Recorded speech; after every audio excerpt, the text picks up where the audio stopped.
Donc là encore, on a une perception que je vais appeler interne sur laquelle on peut placer son attention. Vous voyez, les perceptions peuvent être externes et internes.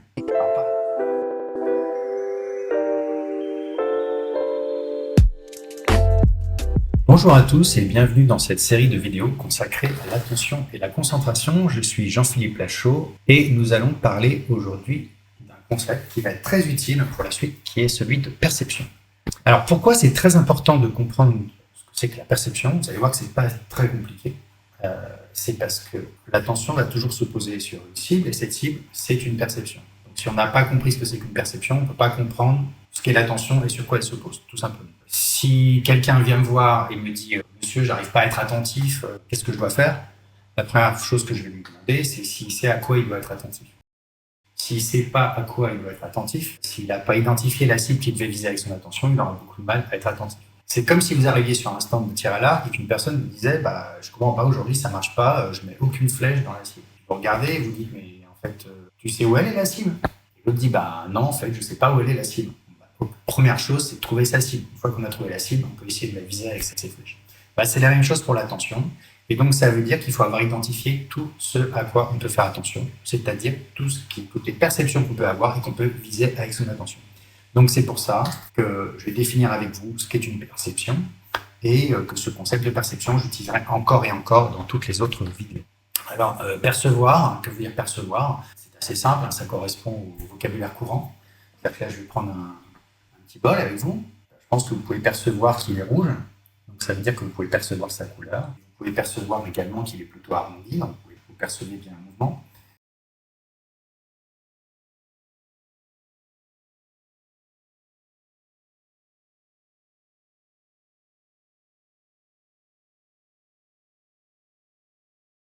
Vous voyez toutes les choses qu'on peut percevoir. C'est-à-dire qu'on peut percevoir l'objet lui-même, le bol, et puis on peut percevoir des qualités de l'objet, comme son mouvement, sa couleur, sa forme, etc.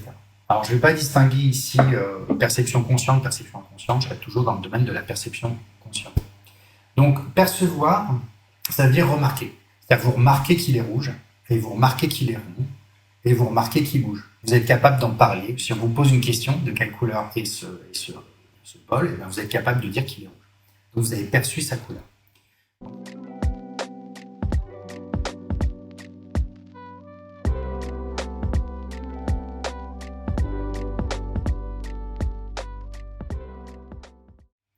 Donc voilà ce qu'on va appeler perception. Après, on va étendre un petit peu cette définition, mais avant ça, juste vous expliquer que tout ça va être basé tout simplement sur principalement ce qu'on appelle les cortex sensoriels. Donc ici, vous avez un cerveau, et puis à l'arrière du cerveau, le cerveau est comme ça, voilà. Et puis à l'arrière, vous avez le cortex visuel, donc les yeux étant ici. Le cortex visuel, lui, il va servir à percevoir visuellement, et vous allez avoir à certains endroits une région plus spécialisée dans la détection de la couleur. Vous allez avoir des neurones qui vont servir à percevoir la couleur des choses, d'autres à percevoir le mouvement, d'autres à percevoir la forme, etc., etc. Donc, c'est ces petits neurones qui, en s'activant, vont permettre de faire émerger une perception. Alors, je vais maintenant vous poser une question un petit peu piège. Je vais vous demander si vous vous souvenez avoir vu le reflet de la lumière sur le bol. Oui, non. Probablement on le voyait. Il faudra que je vérifie à l'écran. Mais en tout cas, si la question est un peu piège, parce qu'il s'agit d'une perception visuelle, mais un petit peu particulière, parce que pour répondre à cette question, en fait, vous utilisez un souvenir, vous basez sur le souvenir, sur une image mentale que vous faites réémerger de l'image que vous avez vue tout à l'heure. Donc, ça veut dire que finalement, on peut également percevoir des choses qui ne sont plus là, mais qu'on peut faire réémerger sous forme de souvenirs, sous forme d'image mentale. De la même façon, je peux vous demander de compter dans votre tête un certain nombre de petits points sur un écran.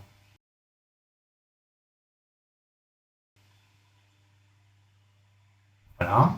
Et si vous le faites, et si, comme moi, vous avez compté mentalement 1, 2, 3, 4, eh bien, à ce moment-là, vous êtes en train de percevoir autre chose qu'on ne peut pas voir de l'extérieur, autre chose de mental, qui est une sorte de son dans la tête, que personne d'autre ne peut entendre autour de moi, autour de vous, une sorte de petite voix. On se parle à soi-même.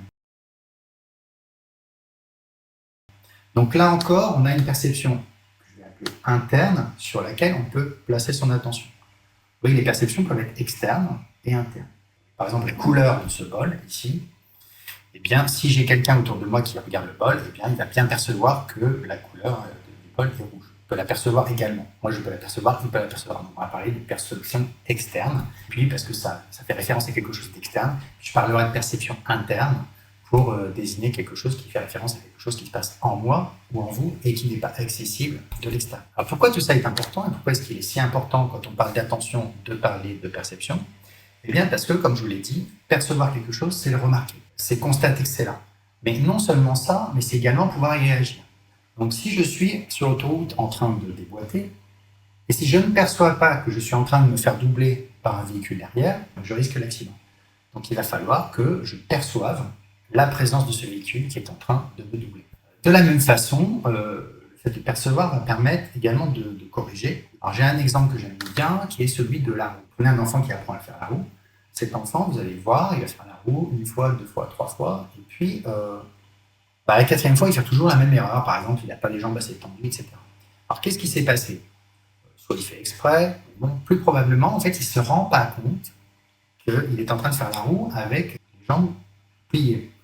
Et vous pouvez lui expliquer autant de fois que vous voulez qu'il faut avoir les jambes droites.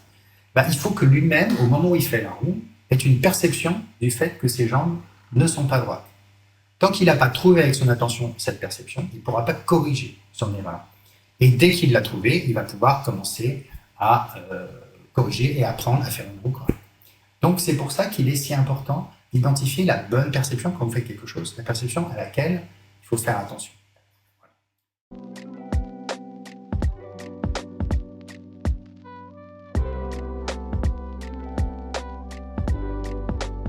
Une autre raison pour laquelle il est si important de comprendre ce qu'est une perception, et pourquoi il faut à chaque fois avoir bien identifié la bonne perception sur laquelle il faut placer son attention quand on veut se concentrer, c'est parce que la distraction va toujours se manifester par un changement de perception cible.